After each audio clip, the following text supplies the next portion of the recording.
नमस्कार दोस्तों, स्वागत है टॉपिक के क्लासेस में। आज हम लोग जेपीएससी द्वारा आयोजित जेट सिलेबस के चर्चा करने वाले हैं। जेट जो एग्जाम लगी जेपीएससी जेट के बारे में,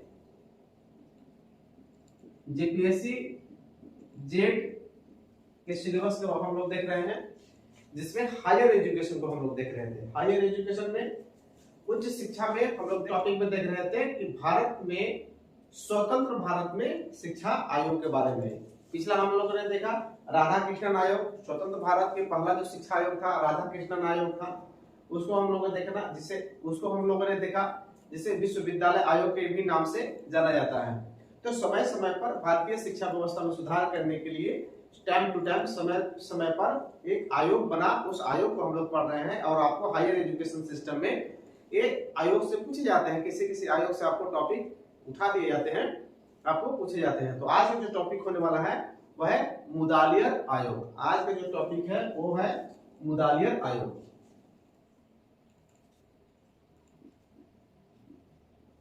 मुदालियर आयोग, मुदालियर आयोग। सबसे पहले हम इसमें देखते हैं कि मुदालियर आयोग का गठन क्यों हुआ था। तो माध्यमिक शिक्षा में सुधार के लिए आपने पिछला वीडियो में देखा कि विश्वविद्यालय आपने पिछला वीडियो में देखा कि कॉलेज स्तर में सुधार के लिए, विश्वविद्यालय स्तर में सुधार के लिए आपको राधा कृष्णन आयोग बने थे। लेकिन माध्यमिक स्तर में सुधार के लिए स्वतंत्र भारत में पहला जो आयोग बना माध्यमिक शिक्षा में सुधार के लिए वह था आपका मुदालियर आयोग। और मुदालियर आयोग 1952-53 में एक बना था, 1952-53 में। यह माध्यमिक शिक्षा में सुधार के लिए बना था, इसलिए इसे हम लोग माध्यमिक शिक्षा आयोग भी कहते हैं। माध्यमिक शिक्षा आयोग के भी नाम से जाना जाता है। इसे हम लोग माध्यमिक शिक्षा आयोग के भी नाम से जानते हैं। सेकेंडरी एजुकेशन कमीशन, इसको हम लोग इंग्लिश में बोल सकते हैं सेकेंडरी एजुकेशन कमीशन।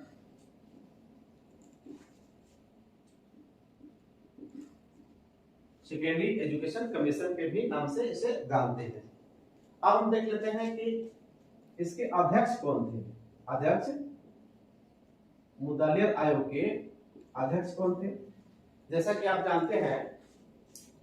जानते हैं जिसके अध्यक्ष होते हैं, जिस कमीशन के जो अध्यक्ष होते हैं उन्हीं के नाम पर अभी हम लोग देखते हैं कि सभी जितने भी हम लोग अभी तक कमीशन पढ़े या अंग्रेजों के समय में जो कमीशन बने, भारतीय समय में जो कमीशन बने, वो सभी के सभी अध्यक्ष के नाम पर ही कमीशन के नाम रखा गया। तो जैसा क्या नाम है मुदालियर आयोग, तो इसके अध्यक्ष भी मुदालियर थे। तो इनका पूरा नाम जान जाइए, डॉक्टर लक्ष्मण स्वामी मुदालियर। डॉक्टर लक्ष्मण स्वामी मुदालियर, यानी मुदालियर आयोग के कौन अध्यक्ष हुए? डॉक्टर लक्ष्मण स्वामी मुदालियर। और ये डॉक्टर लक्ष्मण स्वामी मुदालियर आपको मद्रास विश्वविद्यालय, उस समय मद्रास विश्वविद्यालय के एक आपका कुलपति थे, जिसमें माध्यमिक शिक्षा आयोग बना, मुदालियर आयोग बना और एक अध्यक्ष नियुक्त हुए। उसमें डॉक्टर लक्ष्मण स्वामी मुदालियर मद्रास विश्वविद्यालय के कुलपति थे। मद्रास विश्वविद्यालय के कुलपति थे। अब प्रश्न आता है कि इसका गठन कब हुआ था? तो गठन इसका हुआ था 23 सितंबर 1952 ईस्वी में। गठन हम लिखेंगे, ये सब प्रश्न पूछे जाते हैं आपसे। गठन 23 सितंबर 1952 ईस्वी में। माध्यमिक शिक्षा आयोग के गठन, यानी माध्यमिक शिक्षा के क्षेत्र में सुधार करने के लिए, माध्यमिक शिक्षा में सुझाव देने के लिए एक आयोग का गठन हुआ। उस आयोग को मुदालियर आयोग कहते हैं। और इसका जो गठन हुआ 23 सितंबर 1952 ईस्वी में। और लगभग में एक साल में इसका रिपोर्ट आया था। रिपोर्ट आया था आपका एक साल में आया था 29 अगस्त 1953। 29 अगस्त 1953 ईस्वी में इसका रिपोर्ट आया है। बहुत सारे रिपोर्ट है, बहुत सारे बात है, आगे हम लोग बात करेंगे। इसमें कभी कभी इसका सचिव पूछ दिया जाता है कि मुदालियत आयोग के सचिव कौन थे। फेमस है इसलिए कभी कभी पूछ दिया जाता है, आप इसको याद रखिए।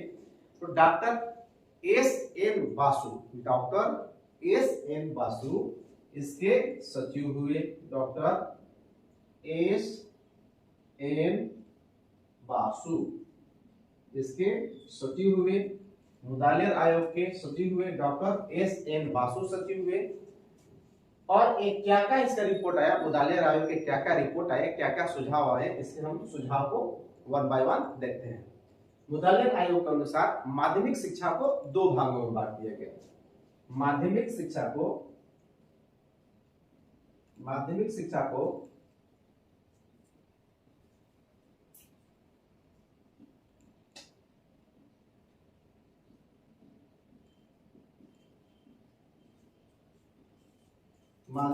को दो भागों में बांटा। मुदालियत आयोग पे इनका सुझाव आया कि माध्यमिक शिक्षा को आप दो भागों में बांट दीजिए। एक पहला जो स्टेप होगा वो माध्यमिक होगा, दूसरा उच्च माध्यमिक होगा। तो पहला जो स्तर इन्होंने बांटा, दो भाग जो इन्होंने बांटा, एक माध्यमिक कर दिया, माध्यमिक हुआ पहला। और इसको दूसरा भी नाम दिया जाता है सीनियर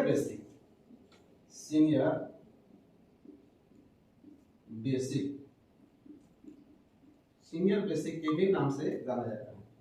क्लास की बात करें, क्लास की किस क्लास में पढ़ाया जाएगा माध्यमिक कौन सी किस क्लास से किस क्लास तक रहेंगे, तो 6 to 8 की बात करें, 6 to 8 के बाद कहा। और यह जो माध्यमिक पैकेज होगा वो 3 ईयर का होगा। माध्यमिक जो बच्चे प्रवेश करेंगे, छठा में प्रवेश करेंगे, 6 साल में प्रवेश, 6 क्लास में प्रवेश करेंगे, 6, 7, 8 3 साल पढ़ेंगे। इसके बाद वो माध्यमिक पास करेंगे। इसके बाद जाएंगे उच्च माध्यमिक में जाएंगे। उच्च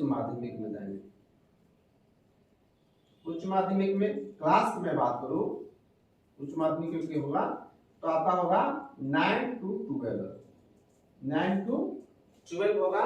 कितने साल तक बच्चे यहाँ ठहराव करेंगे, 4 इयर्स तक, 4 साल तक इसमें बच्चे पढ़ेंगे, माध्यमिक में पढ़ेंगे, 9 से लेके 12 साल तक पढ़ेंगे। तब आपको यही से प्रश्न पूछ दिया जाता है कि मुदालियत आयोग के अनुसार माध्यमिक शिक्षा कितने साल के लिए बनाए गए थे या कितने साल के लिए सुझाव दिए गए थे। तो यही आपका आंसर मिल जाता है कि माध्यमिक शिक्षा आयोग कितने साल का था। तो माध्यमिक शिक्षा की अवधि आपका 3 साल और 4 साल 7 साल के थे। तो अगला पॉइंट लिखेंगे माध्यमिक शिक्षा की अवधि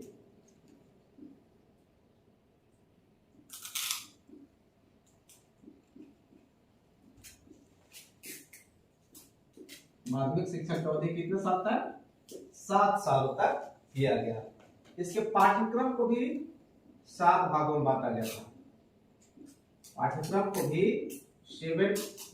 इसके पाठ्यक्रम को भी 7 भागों में बांटा गया था। इसमें मल्टीपर्पज स्कूल खोलने के बाद कहा गया, डॉक्टर लक्ष्मी स्वामी मुदालियत ने बच्चों को माध्यमिक शिक्षा के क्षेत्र में सुधार के लिए इन्होंने देखा कि बच्चों में टैलेंट तो है लेकिन इनको निखारने के लिए कोई प्लेटफॉर्म चाहिए। इसलिए इनको विद्यालय आना होगा और विद्यालय में सभी चीजों को पढ़ाई हो, ऑलराउंडर डेवलपमेंट हो। इसलिए इन्होंने मल्टीपर्पज स्कूल खोलने की बात कही। मुदालियत आयोग के अनुसार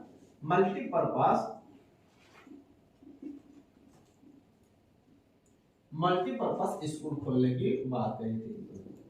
मल्टीपर्पज स्कूल खोलेंगे, वहां सभी तरह के पढ़ाई होंगे, सभी गतिविधि बच्चों को सिखाई जाएगी, तभी बच्चों में सर्वांगीण विकास होगा, तभी बच्चों में आगे प्रतिभा निखरेगा। इसलिए इन्होंने मुदालियत आयोग के अनुसार मल्टीपर्पज स्कूल खोलने की बात कही। और इन्होंने कहा कि 365 दिनों में लगभग में 200 दिन कार्य दिवस होना चाहिए, 200 दिन कार्य दिवस होना चाहिए। यानी 365 दिन में सभी छुट्टी वगैरह को लेकर छुट्टी वगैरह को निकाल दे तो कम से कम 200 दिन विद्यालय खुलने चाहिए, 200 दिन कार्य दिवस होना चाहिए। तो आपसे प्रश्न पूछा जा सकता है कि मुदालियत आयोग के अनुसार कितने दिनों तक कार्य दिवस की बात कही गई है, तो 200 दिनों तक बात कही गई है। मल्टीपर्पज स्कूल किस आयोग की सिफारिश किया गया था? तो मल्टीपर्पज मुदालियत आयोग के अनुसार खुलने की बात कही गई थी। इसमें एक और बात पता है कि इसको माध्यमिक स्वतंत्र भारत की माध्यमिक शिक्षा में ये पहला क्षेत्र थी, पहला यह शिक्षा आयोग था, इसलिए माध्यमिक शिक्षा के क्षेत्र में इसको बाइबल फॉर द टीचर कहा जाता है। यानी ये शिक्षकों के लिए बाइबल सिद्ध हुआ। जैसे कि ये पवित्र ग्रंथ है बाइबल, उसी तरह से शिक्षा के क्षेत्र में भी यह बहुत ही पवित्र माना जाता है। बहुत सारे इसमें सुधार हुए, बहुत सारे संशोधन ये हुए, इसलिए बाइबल फॉर द टीचर कहा जाता है माध्यमिक शिक्षा आयोग को। Bible for the teacher, Bible for the teacher, माध्यमिक शिक्षा आयोग को बाइबल फॉर द टीचर भी कहा जाता है। आपसे प्रश्न पूछे जाएंगे कि बाइबल फॉर द टीचर किस आयोग को कहा जाता है और क्यों कहा जाता है, तब आप बताएंगे कि माध्यमिक शिक्षा आयोग को बाइबल फॉर द टीचर कहा जाता है और माध्यमिक शिक्षा में बहुत सारे सुधार हुए थे और शिक्षकों के लिए भी उपयोगी हुआ था, इसलिए इस आयोग को, इस समिति को, इस कमीशन को बाइबल फॉर द टीचर कहा जाता है। इसमें एमसीक्यू पद्धति की बात कही गई थी। एमसीक्यू समझ रहे हैं? मल्टीपर्पज मल्टी चॉइस जो क्वेश्चन आता है, चार जो ऑप्शन आते हैं, अभी हम लोग जो एग्जाम में चार ऑप्शन टिक लगाते हैं, गोला करते हैं, वो इसी आयोग के सिफारिश की गई थी, मुदालियत आयोग के द्वारा ही सिफारिश किया गया था। तो एमसीक्यू क्वेश्चन की सिफारिश की गई थी एग्जाम्स में बच्चे से एमसीक्यू क्वेश्चन पूछे जाए। एमसीक्यू क्वेश्चन पूछने से बच्चों में बहुत सारा डेवलपमेंट होगा, बहुत सारे निखार होंगे। तो एमसीक्यू कहां से आया? एमसीक्यू प्रश्न कहां से आए? मुदालियत आयोग से आए और इसमें ग्रेडिंग सिस्टम की बात करी गई। जब बच्चों को एग्जाम लिया जाए तो बच्चों को एग्जाम में सांकेतिक अंक न देकर, इनके बच्चों को संख्यात्मक अंक न देकर सांकेतिक अंक दिया जाए। तो संख्यात्मक अंक की जगह सांकेतिक अंक का प्रयोग करने के लिए,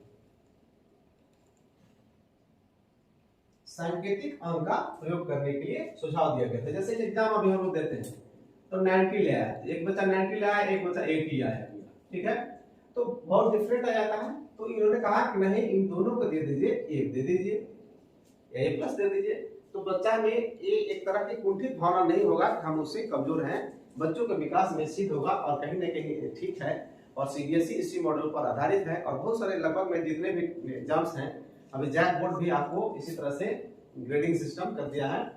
हालांकि अंक भी देता है जैक, लेकिन आपको ग्रेडिंग सिस्टम भी देता है। इसलिए ये ग्रेडिंग सिस्टम कहां से आया? आपका मुदालियत आयोग से आया, मुदालियत कमीशन से आए। एमसीक्यू कहां से आए? एमसीक्यू कहां से आए? तो मुदालियत कमीशन से। ये था मुदालियत कमीशन से इंपॉर्टेंट बात। मिलते हैं एक अगले कमीशन में, तब तक धन्यवाद।